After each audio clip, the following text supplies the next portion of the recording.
Housers, Michael Braithwaite here. You are joining us on the way home, and it's so appreciated. I am from Blue Door, of course, Blue Door organization in the Northern GTA that is doing fabulous work in the areas of housing, health, and meaningful and well-paid employment.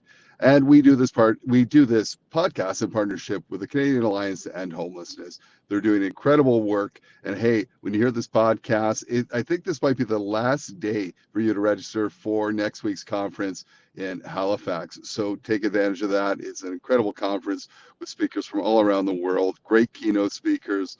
The Minister of Housing is speaking. That was just announced.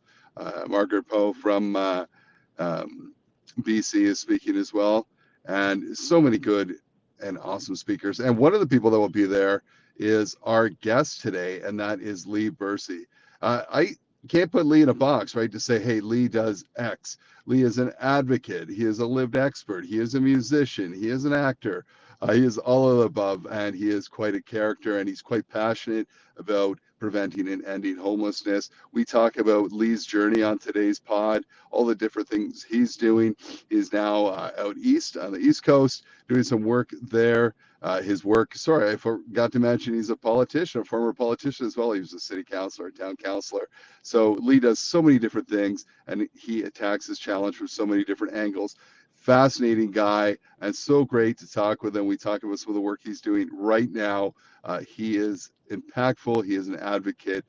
He is so great for the sector, and I'm so pleased to talk with him. Let's go to that conversation. Just one of my favorite people sector. It is so good to have you on again. You're part of you were one of our original friends on Out of the Blue. Now you're on the way home.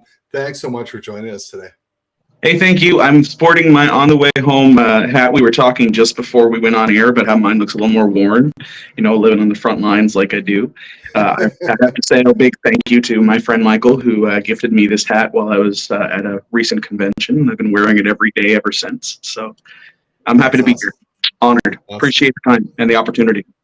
Well, thanks for being a walking billboard for the podcast. We talk a lot about, of course, housing and homelessness on this podcast. We do have a signature question we ask all guests because it's personal to each guest, and that is, Leigh, what does home mean to you? I remember when I was on the Ontario Nonprofit Housing Association Board of Directors, there was one slogan that stuck with me, and that was, housing is the home of all issues. And I thought that was just fantastic in terms of, labeling and marketing, and I really feel as though it's something we should be inserting into our vocabulary more often when we're having discussions about these issues. Because what housing means to me is harm reduction. What housing means to me is stability. What housing means to me is an opportunity for someone to focus on their dreams. And sometimes those dreams could be anything from a remedial 9 to 5 job, which is entirely respectable. It could be going back to school and furthering your education. It could be caring for a sick relative. It could be just surviving. And I think that's something that took a little while for me to get comfortable with as someone who tends to really enjoy doing things and being a part of different projects and events, and as someone who doesn't sleep a lot and wears many hats. As someone who relies on stimulation, I don't see my home as much as some other people. But, I have a beautiful wife who depends on my home. I have a mother who has a variety of health issues that depends on my home as a safe space. It vanquishes some of those less than positive thoughts and those not so positive self-affirmations that some people tend to find themselves confronted with regularly in their life, whether it be because maybe it's been ingrained in them generationally that you have to pull up your boots and pull up your bootstraps and get to work and do more, or maybe it's that they've had a variety of traumatic and negative interactions, which people in my household have. For them, they have a safe space, they have a refuge, and I think that that's really fundamental. I remember when Il Scarlet from Hamilton put out that song, I've referenced this in other speeches. It's a great song, but I remember being really frustrated with this message. And I believe it was like, I'm sick and tired of everybody thinking they know what's best for me. Sometimes I just want to be nothing special. And I thought, no, we're all special. Everybody's got so much to offer. Don't talk that way. But the more I digested the message as I matured and stepped away from the limelight of punk rock, I started to realize what they're really saying is it's a housing first principle. It's the idea that I'm tired of everyone prescribing for me what my life should look like. And I don't necessarily have to fit into that box. And sometimes the basics and what's most simple and direct is actually fundamentally what's right for me. And as I look at it from that lens, I think that's what housing means to me. The idea that you have one less obstacle in your way should you want to pursue the arts and culture sector. One less obstacle should you have to focus on your mental health or recovery. One less obstacle towards raising their family. One less obstacle towards surviving. And I think as the housing is the home of all issues, is so many of these other issues are completely interlocked, whether it be our long-term care, our access to healthcare and dependable healthcare and not just hallway healthcare. All of these political conversations are challenging, but they really come down to one key ingredient, which is stability. And for me, housing is stability. It's the ability for me to wake up tomorrow and not wonder if the sky is going to fall for me or if my roof is going to blow off and I'm going to be exposed to the elements and discouraged from focusing on all the things that make me who I am and make those I love who they are or want to be as well. Hey, man, that might be one of the best answers we've ever had to that question. Like I said, it's personal, that road, but just to have that explained, I think if I dial it down to what you're saying, everything starts and ends with home. And you can't focus on any of those things you mentioned: employment, leisure, fun, work, health, like all those things, they all start with home, right? Without a home, they all fall off the map. So well said. Now, listen, I think most of our listeners, because many are in the sector, know who you are. But in case someone's been living underneath a rock, you've got such a colorful, amazing story. You've done it. You've really done it all. You're a musician, politician, frontline worker. You're just really a mix of so many. And I think that's probably what makes you great at what you do, is because you have all those hats that you wear, including the On the Way Home hat. But if you could walk us through kind of a Coles Oates version of Leigh's life into this work, and you've recently had a move to the East Coast of Canada since we last had you on the podcast a couple of years back. So just walk us through this journey so people can get to know Leigh Bursey. Sure. I mean, a lot of this conversation and a lot of all conversations about this issue seem to be about vernacular and about, language and terminologies. The truth is that these are human stories, and I'd be the first one with any lived experience, but also working on the front line to say that we need to humanize the people that we speak about and to, and the voices that we need to amplify. A lot of housing homelessness data exists. And the problem with data is that it's completely inspecific to the individual. Numbers often tell us whatever they want to, and I know that Pierre Poilievre's numbers are going to be very different than Justin Trudeau's, but in the end, they're all making a case.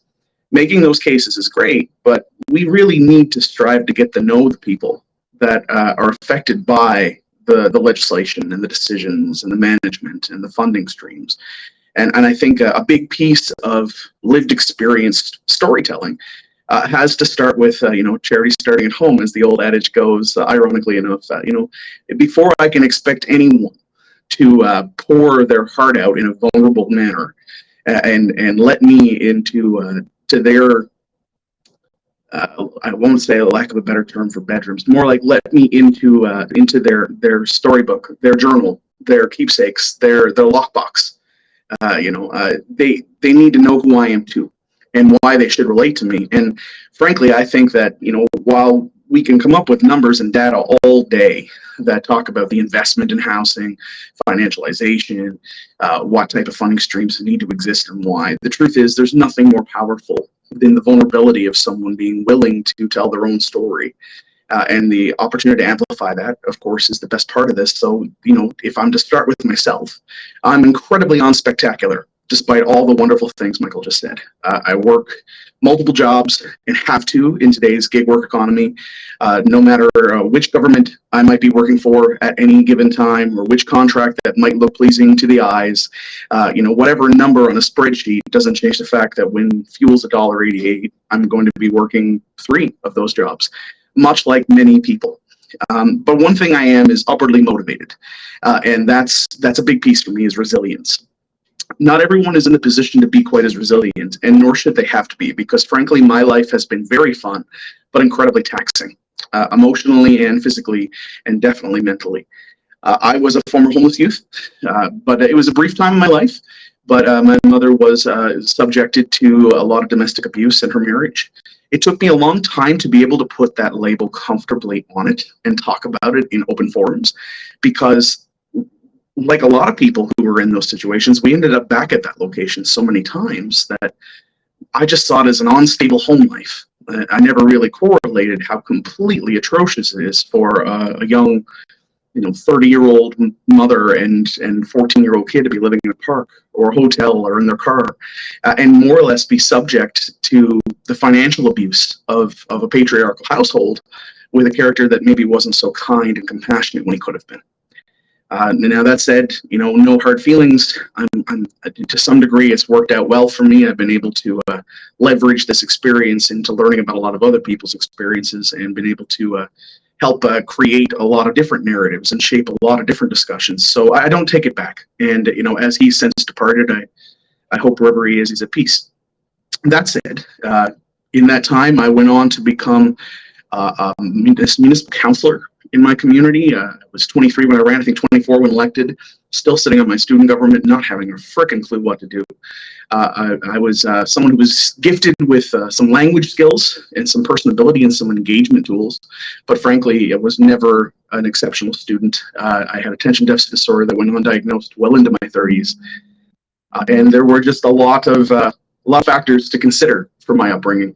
I worked in youth groups. I hosted a lot of rock concerts, and I think for me, music was such a massively important tool, which I think I discussed last time I was with you in great detail. I know you and your producer were talking about one of you seeing The Clash, and my envy will never, ever subside for that. But that said, music opens so many doors because it's one of the few places where you can be entirely vulnerable on stage, and it's just considered part of the performance. If I have borderline personality disorder and I have a meltdown at work in a corporate setting, there may be HR policies that exist today that might protect me, but my colleagues will look at me different. If I'm in a retail setting that's non-unionized and non-government, I risk losing my job. If it happens in a school setting, I'm going to be prescribed a guidance counselor and possibly have my credentials at risk. But if I'm on stage, I can have a complete colossal breakdown and turn it into performance art. And that's such a really powerful thing. I can be as happy or as sad or as emotional or as bloody frigging angry as I want to be. And I got to be honest, it's probably saved my life more times than I could ever give it credit for. As the story went on, I started experimenting with a lot of different things. I have done pro wrestling. I have been a mall Santa. I've been a drag queen. I've written children's books. I am a international #1 best-selling co-author of a book on Amazon. I believe 7 lists, 4 of which were #1 in 4 different countries. Really exciting, something that no one can ever take from me, and I'm probably the poorest best-selling author who's probably ever lived.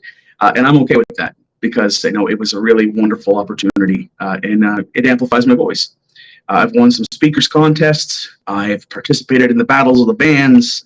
I have been a reporter on homelessness for Invisible People, which is one of, if not the best, universal online publication about homelessness that exists in North America, and has the most incredible reach. So please definitely check out Invisible People, not just my articles, but all of them. Really outstanding cast of characters, and Mark Horvath deserves such tremendous respect for being able to leverage his lived experience into helping so many other people and telling stories that are gritty and uncomfortable and not just data and numbers. I have been everything from a loss prevention officer and security guard to stage crew for Blue Rodeo.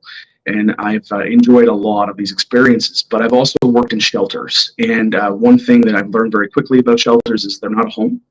It's not necessarily the be-all, end-all that maybe some of the small landlords might have tried to convey it as during the COVID pandemic, when social dollars were being poured into shelters, and them saying, well, then you should reopen the tribunal hearings. It's like, well, they're not quite the same. Seconding someone to a shelter is a very challenging environment. And I've been, I can say that one of the hardest days of my life was waking up Christmas morning at a youth shelter and sending people out into the cold during a pandemic. So I've seen a lot of things. Working in tent camps, I kickstarted the Brockville Street Friends with my friend Mark Dara, and now I'm trying to do the same thing down here in Mount Pearl. I've been a housing officer. I've worked in shelters, as I said, and I've also done the gig work economy like a lot of young professionals. And I'm currently, for the first time in my life, a university student. And I'm in a position to continue my learning and maybe not talk so much in those settings, which is refreshing and new for me. And my love for Batman and professional wrestling will never go away, and neither will my love for punk rock. Awesome. Like I said, sorry, and welcome my new co-host Jojo here, who decided to make this is the first time he's been on the podcast. Well, I take it as a compliment. I'm a dog person. You can sense the vibes, and so it works for me. Yes, like I said, I just love the fact that, man, you are fearless, or that's how it appears to me. You've done it all, and I think we talked about your political story back when you're like, yeah, it's that kind of, if it's going to be, it's up to me. I'm going to put my money where I'm, and you just do it. And a lot of the stuff that you've done, you've just done it, and you've seen it. And I love, the visible Mark and the visible people. Yeah, check that out. I mean, just incredible stuff, stories coming forward. Leigh, how much does when you talk about your lived experience, often on this podcast, we call them lived experts, or people with lived experience. How much does that play into the work, or how does that affect the work that you do? If I'm being honest, I think my lived experience with poverty has probably been more impactful than my lived experience with homelessness. Right. Because in my circumstance, at least, homelessness was based on an individual and a power imbalance. And while that's probably quite prominent and prevalent, as we know through statistical research, that's a significant factor for many people. It wasn't necessarily institutional bias. It wasn't a chronic circumstance. The mental health piece I connect with, though. I am a multi-time suicide attempt survivor. I won't say when the last attempt was, because it might shock some of my friends in the sector who, look up to me or confide in me or relate to me. But I can say, that's probably the most important discussion I could ever have with someone is, rich or poor, good or bad. I shed a tear for Sinead O'Connor, in ways that I think sometimes it's easy to mourn a celebrity and get lost in that type of discussion because it's a universal ability to relate to someone on a universal level. And I respect that. But, sometimes we turn a blind eye to what we see in our own communities while we're putting other people on pedestals. But in her case, I thought, that's someone I related to. There's someone who spoke their truth, even when their voice shaked. It did them tremendous harm on a financial level, on an enterprising level, on a commercial success level. And they were right. And they didn't compromise. And I respect that so much. And I personally thought he was angelic and deserved better. I'm able to speak about that as someone who cannot imagine a day where I can't use my voice. And the idea that maybe that's a reality that a lot of people face, that's something I can relate to. And that's a reason to do what I do. And I think that, suicide prevention and homelessness prevention and harm reduction, these are all interlocked issues. They all come back to a certain level of social inequity and the idea that we need to be a more robust, understanding, wholesome, supportive, and inclusive society.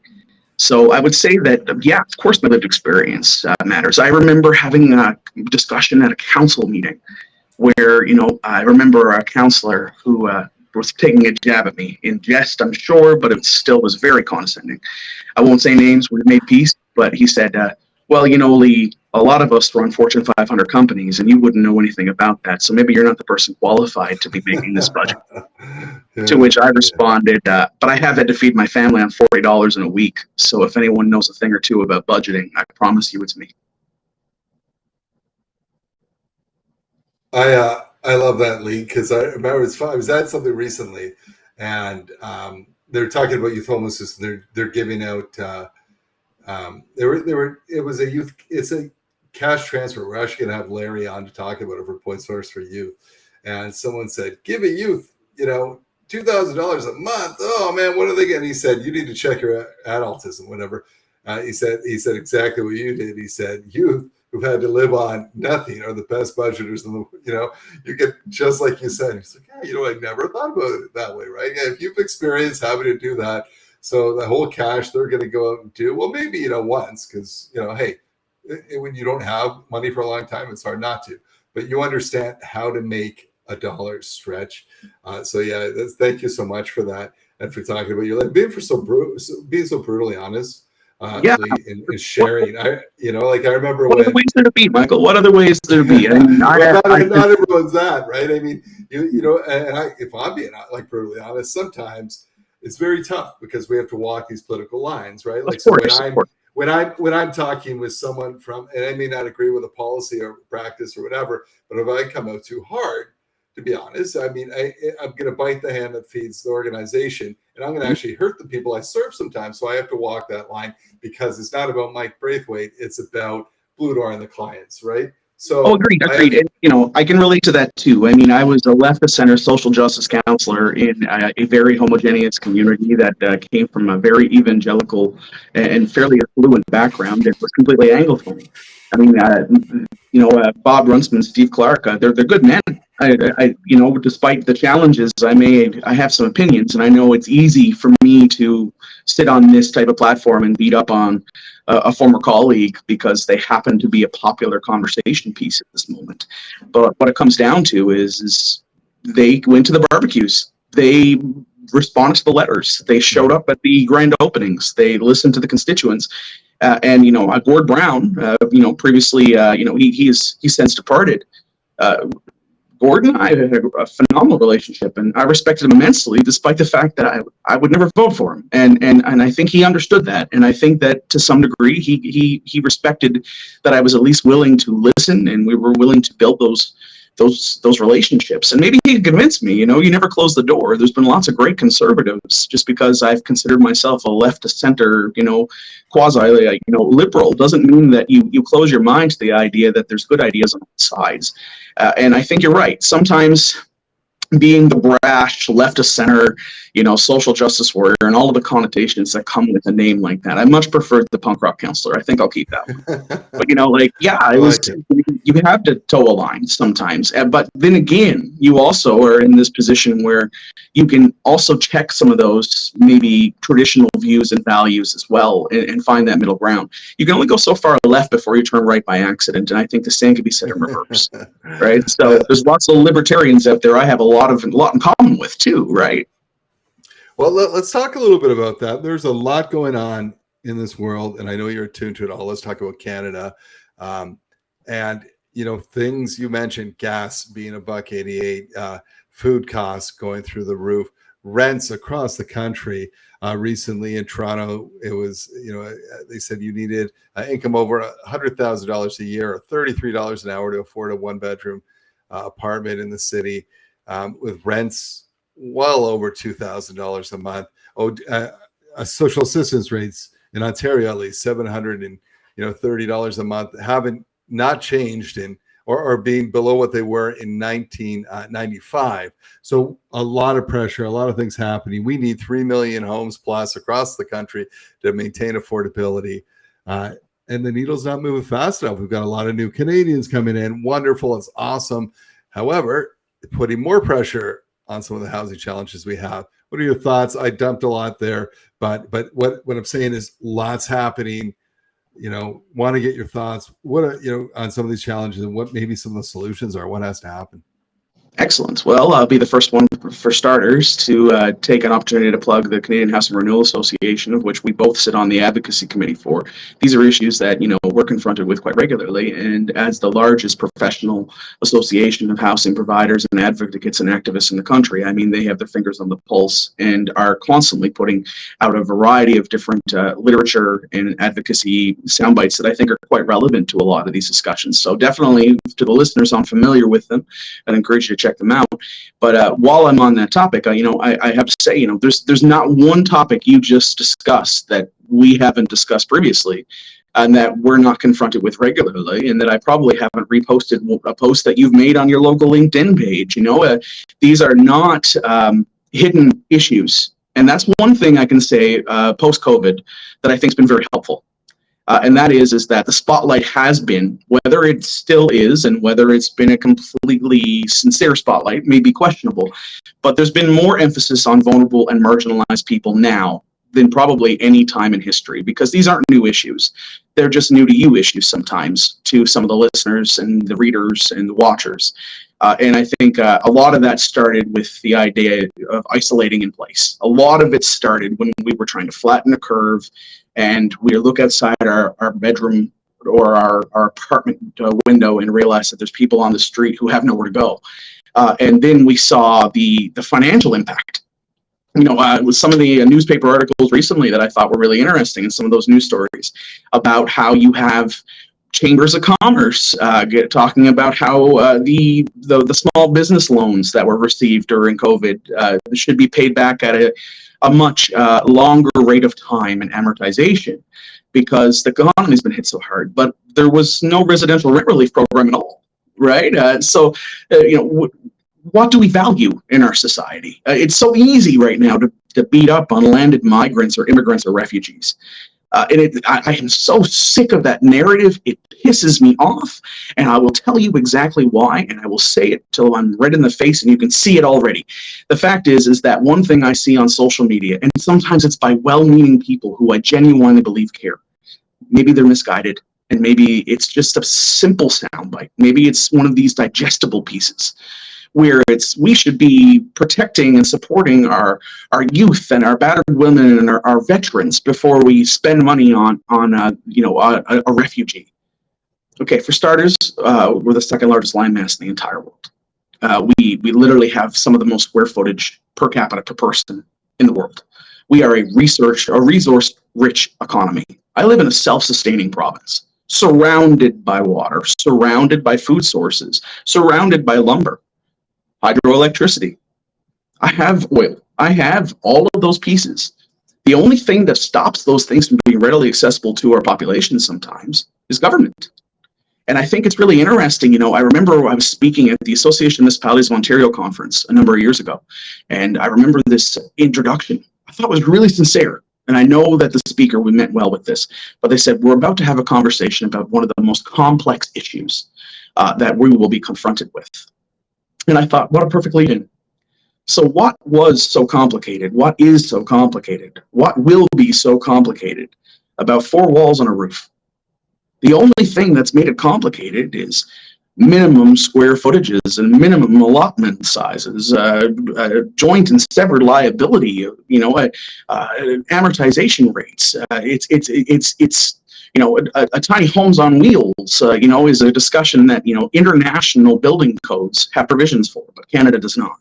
Now, wouldn't that make the Attawapiskat flooding look a little different if, as opposed to during the pandemic, we had to use flights to move vulnerable people and expose other people to illness and expose them to other people's illnesses, and in this whole smorgasbord of issues, if we could have just moved their homes just a few hundred feet, there's so many things that we've made very convoluted. And I think that that's where the social libertarian in me exists, despite my left of center beliefs, is sometimes bigger isn't better. And the idea that governments know best for us isn't always true. The idea that, I still hear these narratives. The fact is there's enough money, there's enough space, there's enough resource to help both the marginalized homeless person and the refugee. And in fact, our population is at risk of population collapse.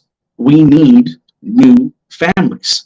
We need people in our economy that we hold so dear, so much so. I think it was Kurt Vonnegut who said something like, "We'll be the first generation in the history of humankind, or we're the first, civilization in the history that would not save ourselves because it wasn't economically expedient, or something of that nature." And this pisses me off. I would hope that if for some reason, God, heaven forbid, whatever you pray to, whatever deity, that, if we ended up in some type of unfortunate conflict that became a human rights crisis and a civilian massacre, that someone would take my mother and my wife and say, "There's a home for you here." And the idea that we're attaching dollar figures to that type of discussion, I think, is completely misplaced, and it's not who we are as human beings. No. And I hear different. I mean, so what I think, and this is what I hear from my team is, listen, I don't hear you saying this either, Leigh.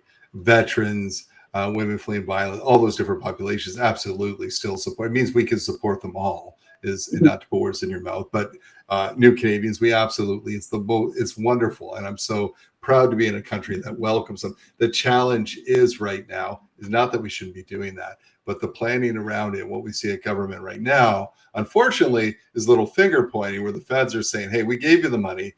This is on you to deal with their vulnerable population. We've given the provinces, then via the municipalities, then the money to do it." And the municipalities are saying it's a federal issue because they're responsible for this. And so with both parties kind of, throwing their heads up, no one gets served.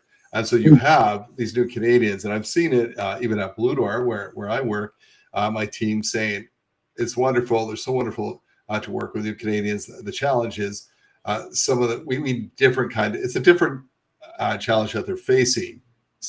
There's trauma, but some of the work navigating the healthcare system, navigating the legal system to become, and when many Canadians come in, they're challenging because they're challenged because they don't know how to do that, finding a house, etc.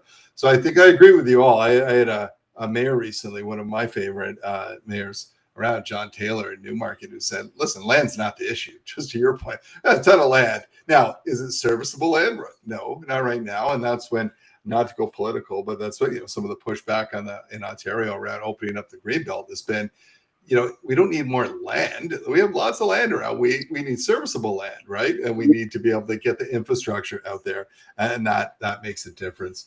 But you're right. I think we got to stop blaming and actually take action. And I don't know, like I've heard kicked around, Leigh, people saying, could we do some kind of federal provincial summit on housing with some real action coming out of it where everyone agrees? I often think of what the feds have done with childcare and with childcare and dental care and other programs where they've struck agreements with the provinces on certain numbers and really put money towards it to really get traction going, because we're a little stuck, man. Thoughts? For sure we're stuck. And again, as long as we're pitting vulnerable people and marginalized populations against each other, we're not addressing the root cause of these issues, which is, if we want to get political for a second, which I have no problem standing on that soapbox. I never had. It's I've spent the last how many years has this current government been sitting? Is this 11 years? So it's no, since 2015.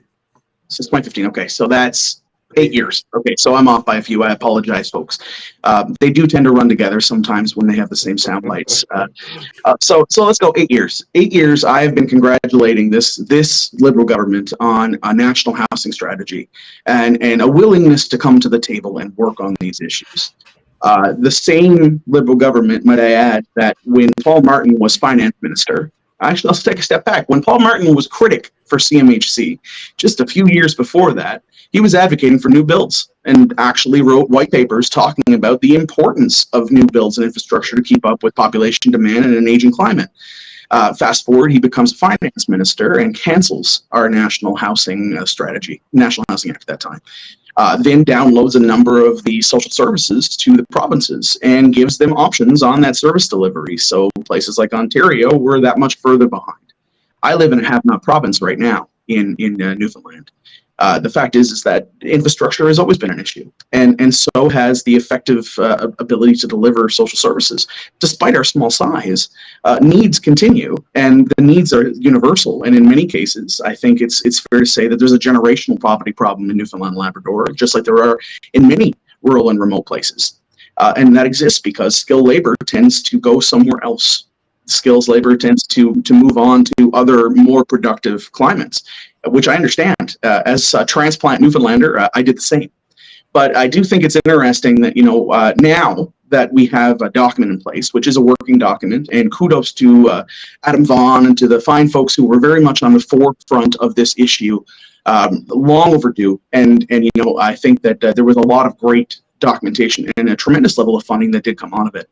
However, we still don't have the buy Indigenous for Indigenous, urban Indigenous housing strategy that had been promised.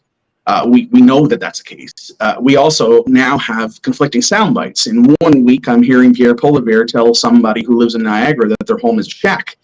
In the next week, I'm listening to Justin Trudeau say that housing is a provincial municipal responsibility and that they've done all that they can do. When in fact, that's not entirely accurate.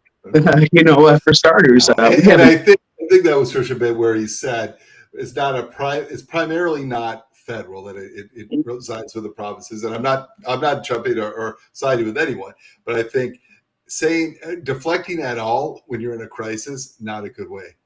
Bingo. That it undoes the good things that your government did. It undoes the effort that you have made when you now say, well, we've done all we can, it's your turn.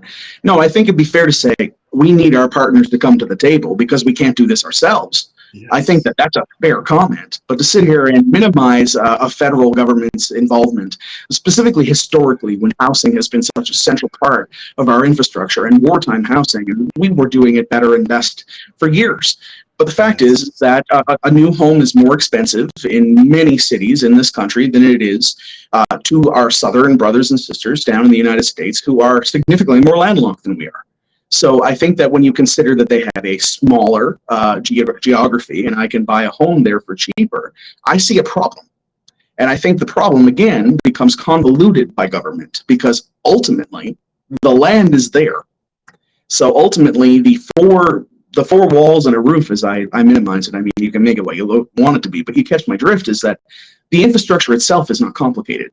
It's the decisions that decide who is ultimately responsible for the welfare of the people that they serve, represent, the constituents, the tax base, those who are in need.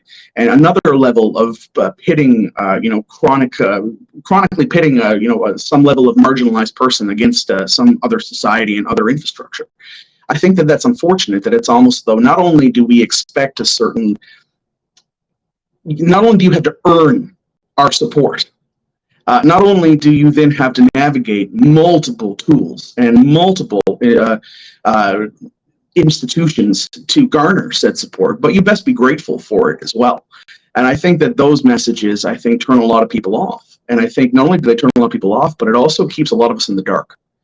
There are people out there. I remember when I started the Brothel Street Friends, as an example. It wasn't that people didn't care about homelessness. They didn't know where to start. So many times what we found is someone would say, listen, I've got some type of, insulation. Can this be useful? 9 times out of 10, no. But to that person who just bought a tiny home, yeah, I could probably find a home. Hey, I've got a line on. Could someone use a mattress? Well, I can't give it to a homeless person because they can't drag it around, but I bet I can find a brand new family who could be very grateful for that. And so a lot of what I ended up doing was connecting the dots like some type of thrift store. But it was amazing at the same time, as challenging as it was at points, and as nominal as it seemed, and as nonchalant as so much of it may have been. It was so rewarding to know that there were people in my community who were turning to me before they were turning to the institution, turning to me before they were turning to a government who many of them believed had not done this issue justice. They wanted to help. They just didn't know how. And I think that as a population, that's probably a very reflective comment. When you're reading a Globe and Mail, or you're reading a Toronto Star, or you're reading an Ottawa or Toronto Sun newspaper, you're getting very different messages as to what is and is not someone's responsibility, and why we should or should not care about our brothers and sisters and those who identify otherwise on the streets of our cities. And I think that as long as there's a political will to pass the buck, there's going to be a political will to ignore the issue. And as long as the political will to ignore the issue exists, what it really means is there was no political will at all. And frankly, we have the land. I think they said it in Field of Dreams. If you build it, they will come. Okay.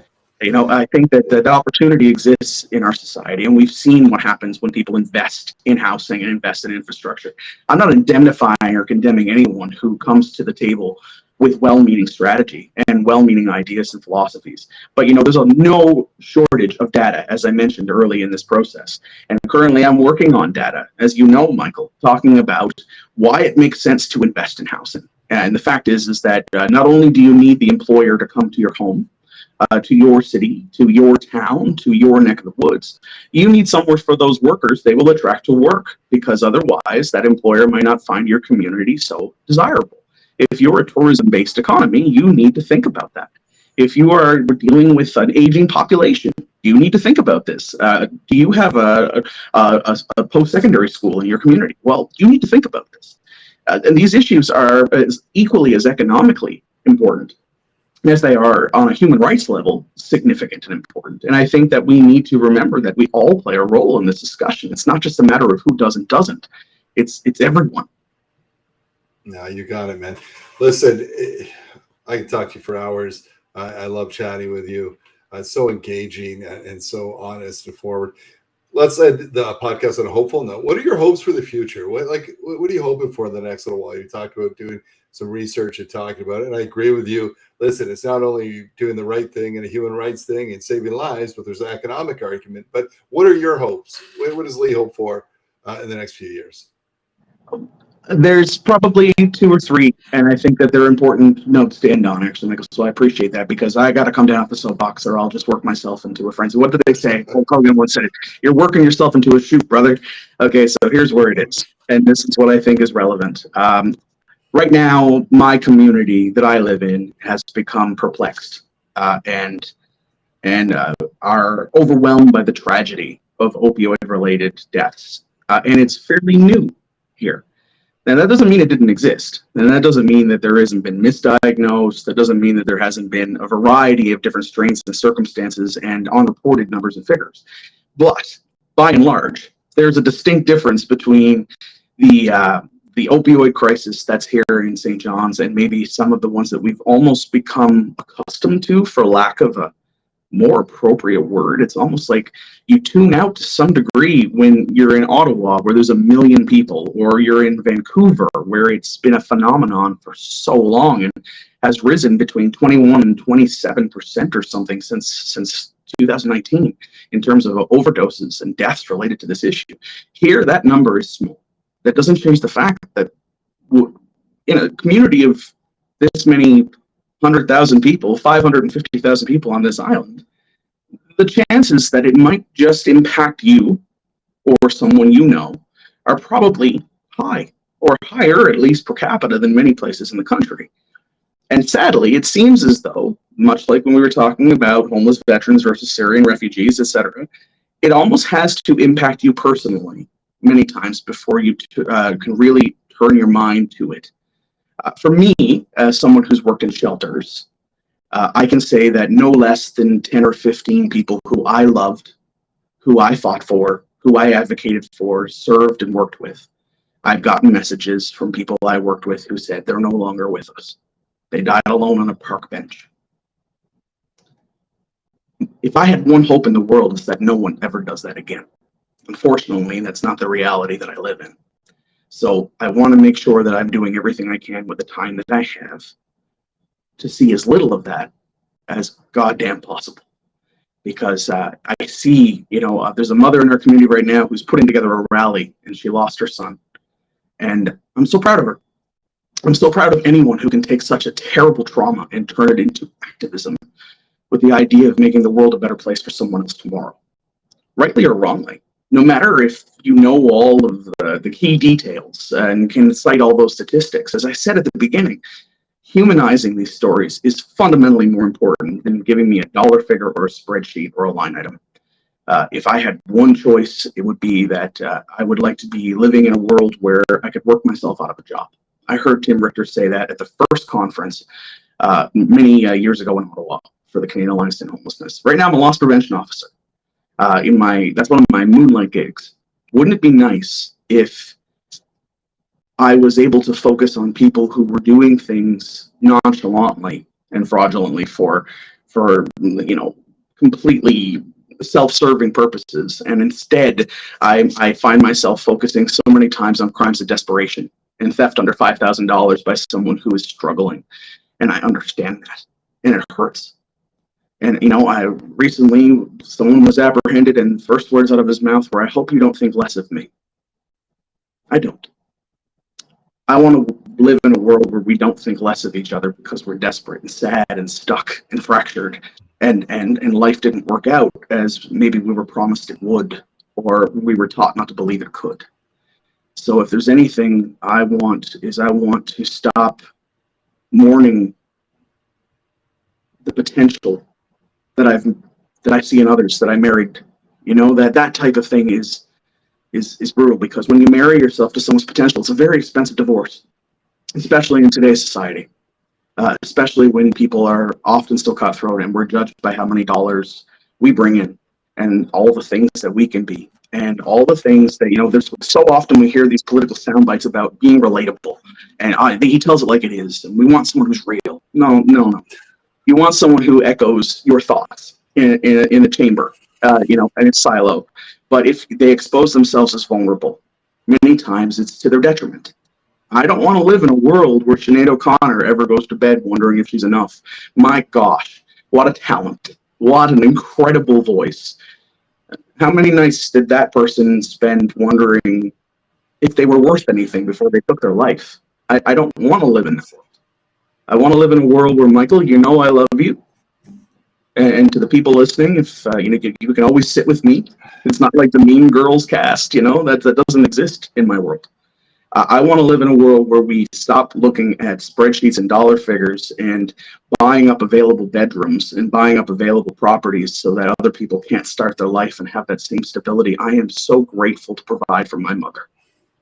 That's what I want, and that's what I hope I'll see. But that's not going to happen overnight.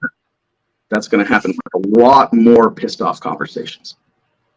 No, but hey, take this for what it's worth. If a few people listen to this and they're inspired, as I'm sure they are, because they always are when they hear you speak, Leigh, I certainly am, to do more. If we all do just a little more, this would be a great place, right? I mean, you talked about the grocery store piece, and I'll just, where the grocery stores that are reporting these like giant profits are saying we're spending more and more on security because, and I don't want to put you out of a job, that's not what I'm saying, but we're spending more and more on security because more, people are taking more and more happy. And why do you think that's happening? Because they have to, right? Because life has forced them to. So maybe instead of spending more and more on security, again, we don't want Leigh out of a job, but have you thought about maybe dropping prices a little bit so they wouldn't have to do that, right? There's an answer here, and many of them are simple. But these are tough times. But having people, voices like yours in the conversation certainly give myself and the listeners and our country a lot of hope. Leigh, never stop doing what you're doing. We're so grateful for it. I'm grateful for it. Our sector is grateful for it. And thank you so much for coming on the show, taking the time out of your crazy schedule to share with us. It's always a real treat. If I could close on one thing, it seems you got a little emotional there in the last minute, and I want to just say, Michael, you've spent your life, you've dedicated your life to making the world a better place for a lot of people who don't have this platform. So I thank you too. The world could use a few more reviews as well. Thanks so much, man. This is about you, though. Thank you so much, Leigh. And to everyone, we'll see you next time on the way home. Cheers.